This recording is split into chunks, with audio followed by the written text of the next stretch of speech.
Po dlhej zimnej prestávke máme za sebou úvodné jarné kolo Monaco BD ligy.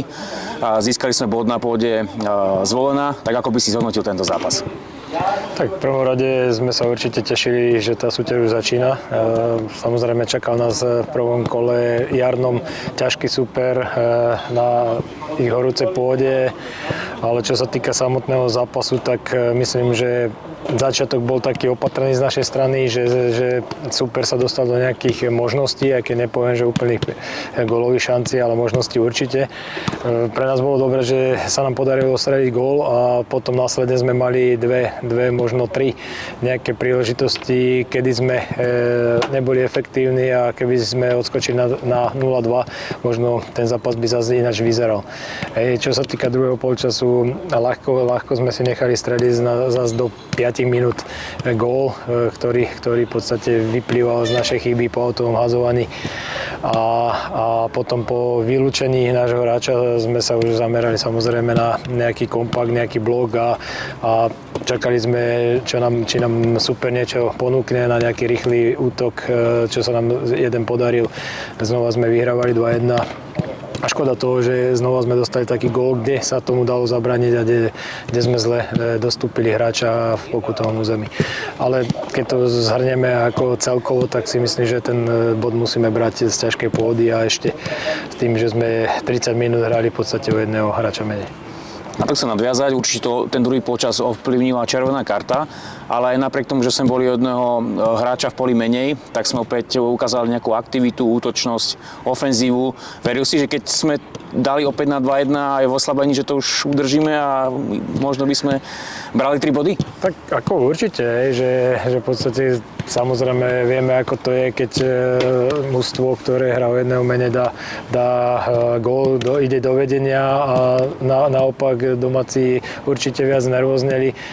Škoda, hovorím, že toho gólu, ktorý v podstate sme nemuseli dostať, sme dostali, ale taký je futbal, ale myslím si, že potom sme tam mali ešte zaujímavé dve štandardky, z jednej sme v podstate dali aj gól a ktorý nebol uznaný pre offside. A ja si myslím, že tí chalani cítili, že ešte ten zápas môžeme aj vyhrať, čo si veľmi vážim, že sme v podstate išli za tým, že sme to ozaj neodkopávali, ale snažili sme sa po nejakom zisku aj tú loptu udržať. Jasné, že je to ťažké, keď je o jedného menej, ale tá snaha tam bola, to úsilie a za to im patrí pochvala. Taktiež máme za sebou aj dlhú zimnú prípravu, množstvo prípravných zápasov a pod taktovkou hráme nový herný systém, nový herný štýl. Už sa to trošku dostalo chlapcom pod kožu? Zvykajú si na ten nový herný systém? Tak áno, tá príprava v podstate bola, hovorím, rozdelená na také dve polovice. Tá prvá polovica bola fakt sa len zoznamovanie s tým. Veľa materiálu, čo sa týka mimo ihriska, čo museli chalani navnímavať. Takisto na ihrisku. Ja si myslím, že v tej druhej polovici tej prípravy už sme išli do takého osvojovania. Chalani si už nejaké veci osvojili. A s tým, že v podstate pretrváva to ešte doteraz, že stále je tam čo zdokonalovať, stále sú tam nejaké nedostatky, či v jednej fáze alebo v druhej a stále sa to snažíme odstraňovať, či jednak na ihrisku, ale aj cez nejaké videoanalýzy, takže hovorím, chalani pracujú,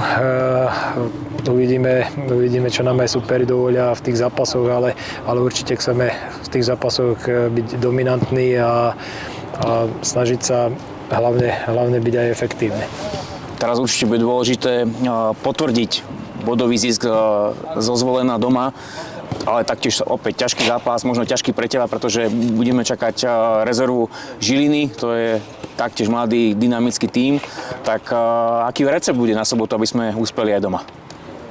Áno, samozrejme, že nás čaká ťažký zápas. Jednak Žilina má sériu 4 víťazstiev, keď počítame jeseň v rade, čiže chalani budú sebavedomí.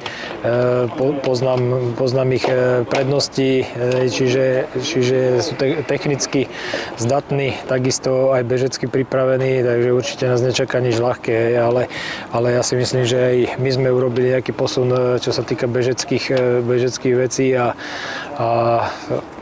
ideme si to rozdať sobotu, uvidíme čo nakoniec, s čím budeme spokojní, ale ešte raz opakujem, bude to veľmi ťažké, ale vidno na chalanoch, že tešíme sa na ten zápas. Pre teba to bude možno tiež trošku špecifický zápas tým, že vlastne fanúšikovia ťa uvidia po dlhých rokoch, dá sa povedať na opäť domácej pôde na štadióne, kde si odohral skvelé zápasy, tak možno aj z tohto hľadiska to bude trošku špecifické.